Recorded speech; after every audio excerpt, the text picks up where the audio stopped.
तो अगला है कि खोखा को ट्रेनिंग देने के लिए उसके घर पे कौन आता था। कि खोखा को ट्रेनिंग देने के लिए उसके घर पे कौन आता था। पेंटर, लोहार, बढ़ई, राजमिस्त्री। तो खोखा को ट्रेनिंग देने के लिए उसके घर पे बढ़ई आता था। उसके बाद मदन के पिता का नाम क्या था। मदन जो था जिसने काशू का दांत तोड़ा था, उसके पिता का नाम क्या था। गिरधारी लाल, गिरधर लाल, मुरारी लाल। तो ये होगा गिरधर लाल। ऐसे ही लड़के, अगला है कि ऐसे ही लड़के आगे चलकर गुंडे, चोर, डाकू बनते हैं। या किसने कहा था। सेन साहब की पत्नी ने, गिरधर ने, सेन साहब ने या सोफर ने। तो सेन साहब ने किसको कहा था, मदन को कहा था कि ऐसे ही लड़के आगे चलकर गुंडे, चोर, डाकू बनते हैं। अगला है कि सेन साहब का मित्र कौन था। सेन साहब जो थे उसका मित्र कौन था। वकील, पत्रकार, डॉक्टर, किरानी। तो वो पत्रकार था।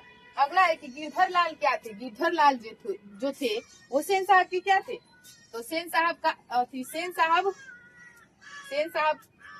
थे।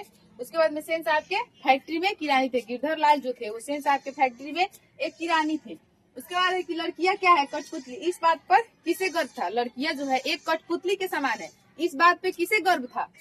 माता पिता को। इस बात पे जो था माता पिता को गर्व था कि हमारी लड़कियां कठपुतली है।